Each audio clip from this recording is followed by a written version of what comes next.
Hello everyone, welcome to my YouTube channel Science Castle. Myself Suraj. Students, आज हम class 7th chapter 2 के एक topic को discuss करेंगे जो है न्यूट्रिशन इन अमीबा. इसी वीडियो में हम न्यूट्रिशन इन रूमिनेंट्स को भी डिस्कस करने वाले हैं. स्टूडेंट, अमीबा एक माइक्रोस्कोपिक सिंगल सेल ऑर्गेनिज्म है जो जहाँ पर पानी है वहाँ पर मिलेगा. ये अपनी शेप को लगातार चेंज करता रहता है, तो इसकी कोई एक रेगुलर शेप नहीं है. अमीबा की शेप होगी वो इरेगुलर होगी और इसकी बॉडी के चारों तरफ छोटे छोटे फिंगर लाइक प्रोजेक्शंस होते हैं स्टूडेंट, जिसे हम स्यूडोपोडिया या फिर फॉल्स फीट भी बोलते हैं, जो अमीबा की लोकोमोशन के लिए मीन्स कि अमीबा को एक जगह से दूसरे जगह तक ले जाने में भी हेल्प करते हैं. साथ के साथ ये फॉल्स फीट फूड को कैप्चर करने में भी हेल्प करते हैं. स्टूडेंट, अमीबा एक सिंगल सेल ऑर्गेनिज्म है. सिंगल सेल है तभी हम इसे माइक्रोस्कोप की हेल्प से ही देख पाएंगे. आपको नेक्ड आई से ये नहीं दिखाई देगा.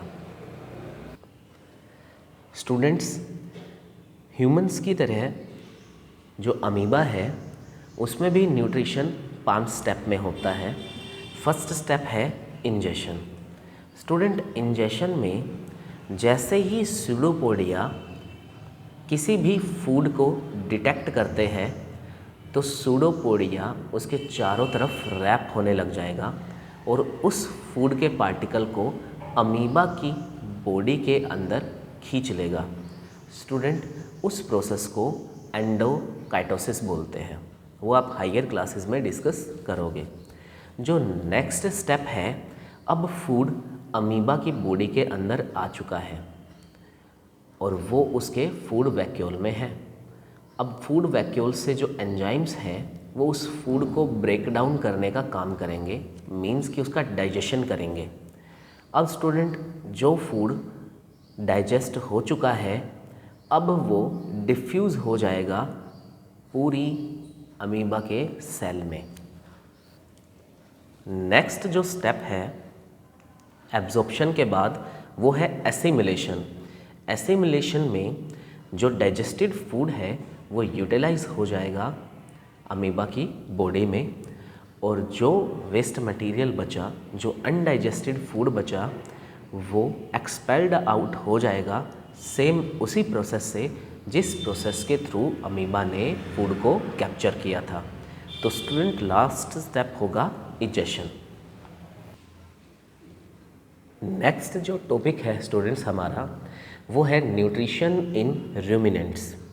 स्टूडेंट, रूमिनेंट्स उन एनिमल्स को बोलते हैं जो घास खाते हैं.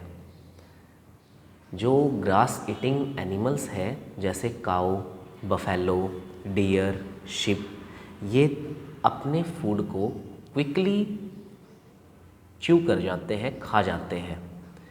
ऐसा वो क्यों करते हैं? बिकॉज़ जो कार्निवोरस एनिमल्स हैं वो इन ग्रास ईटिंग एनिमल्स को खा जाएंगे और शिकार से बचने के लिए इन्हें अपना खाना जल्दी से खाना पड़ेगा और एक सेफ प्लेस पे पहुंचना पड़ेगा. तो स्टूडेंट, इस खाना खाने के प्रोसेस को रूमिनेशन बोलते हैं और जो एनिमल्स रूमिनेशन करते हैं उन्हें रूमिनेंट्स बोलते हैं. स्टूडेंट, जो रूमिनेंट्स हैं उनका जो स्टमक है वो 4 चैम्बर में डिवाइड है. फर्स्ट है र्यूमन, नेक्स्ट है रेटिकुलम, थर्ड है ओमेसम एंड नेक्स्ट लास्ट जो चैम्बर है वो है एबोमेसम. स्टूडेंट, इस तरह के स्टमक को कंपाउंड स्टमक बोलते हैं बिकॉज़ ह्यूमंस के शरीर में या फिर जो दूसरे कार्निवोरस एनिमल्स हैं उनके जो शरीर में जो स्टमक है वो एक ही है, बट रूमिनेंट्स के बॉडी में स्टमक के 4 पार्ट हैं. अब स्टूडेंट, मैं आपको समझा रहा हूँ. तो स्टूडेंट, जो रूमिनेंट्स निगलते हैं फूड को वो सबसे पहले उनके लार्जेस्ट चैम्बर में जाता है, जो उनके स्टमक का लार्जेस्ट चैम्बर है जिसे बोलते हैं र्यूमन। अभी वो पार्शली डाइजेस्टेड है बिकॉज़ जितने भी हर्बीवोरस एनिमल्स हैं वो जल्दी से खाने को निगल लेते हैं, तो अभी वो डाइजेस्ट नहीं हुआ है, जिसे हम बोलते हैं कड। अब र्यूमन के अंदर एक सर्टेन टाइप का बैक्टीरिया प्रेजेंट होता है जो खाना र्यूमन्स ने खाया, जैसे जो घास खाई उन्होंने, जिसमें सेलुलोस बहुत ज़्यादा मात्रा में है, उसको डाइजेस्ट करने का काम करेगा। अब स्टूडेंट, जो पार्शली डाइजेस्टेड फूड है वो सेकंड चैम्बर में जाएगा, जिसे हम बोलते हैं रेटिकुलम। इस रेटिकुलम से वो फिर से रूमिनेंट्स के माउथ में रिटर्न करता है और फिर वो उसे अच्छे से च्यू करेंगे। हमने कई बार देखा है कि गाय या जो दूसरे घास खाने वाले जानवर हैं वो खाना नहीं खा रहे, लेकिन वो एक जगह पर बैठकर अपना मुंह ज़रूर हिला रहे हैं। तो स्टूडेंट, अब वो उस खाने को अच्छे से चबाने का काम कर रहे हैं जिस खाने को उन्होंने जल्दी जल्दी खाया था। अब जैसे जैसे वो च्यूइंग करेंगे और सलाइवा को मिक्स करेंगे फूड के साथ, अब इस फूड को निगल कर फिर से थर्ड और स्मॉलेस्ट चैम्बर में भेजा जाता है, जिसको बोलते हैं ओमेसम, जहाँ वो ब्रेक डाउन होता है छोटे छोटे पीसेस में। और जो फूड है अब थर्ड चैम्बर के बाद फोर्थ चैम्बर में एंटर करता है, जिसे बोलते हैं एबोमेसम। स्टूडेंट, इस चैम्बर में गैस्ट्रिक जूस प्रेजेंट होते हैं, कुछ एंजाइम्स प्रेजेंट होते हैं, हाइड्रोक्लोरिक है जो डाइजेशन को कंप्लीट करते हैं। अब जो डाइजेस्टेड फूड है वो रूमिनेंट्स के स्मॉल इंटेस्टाइन में पास करता है, जहां उनका एब्जॉर्प्शन हो जाता है, और जो अनडाइजेस्टेड फूड है वो लार्ज इंटेस्टाइन से बाहर निकल जाएगा।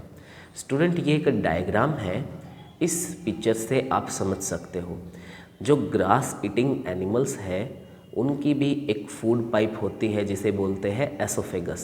स्टूडेंट, जैसे जैसे ग्रास ईटिंग एनिमल्स के पास हम खाने को लेकर जाएंगे वो जल्दी से खाने को निगल लेंगे और वो सारा खाना उनके एक सबसे बड़े स्टमक के चैम्बर में इकट्ठा हो जाएगा, जिसे हम बोलते हैं र्यूमन। नेक्स्ट, अब जब उन्होंने खाने को जल्दी से निगल लिया, अब वो एक सेफ़ प्लेस पे चले जाएंगे और यही खाना उनकी फूड पाइप के थ्रू होता हुआ उनके माउथ में रिटर्न करेगा।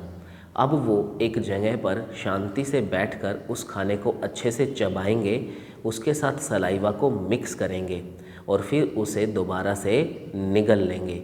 अब जो निगला हुआ खाना है वो फर्स्ट चैम्बर में ना आकर थर्ड चैम्बर में जाएगा।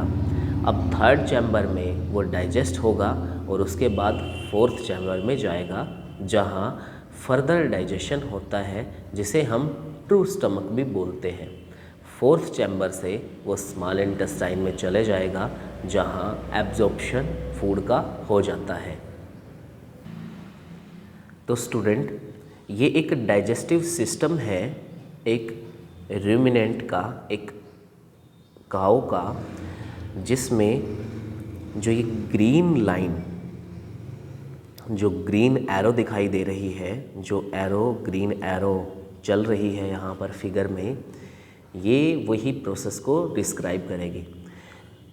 रूमिनेंट्स ने जल्दी से घास खाया, ये घास उनके जो सबसे बड़े स्टमक र्यूमन में चला गया, जहाँ ये पार्शली डाइजेस्टेड है, मीन्स कि अभी ये ना ही तो डाइजेस्ट हुआ है और ना ही इसको चबाया गया है।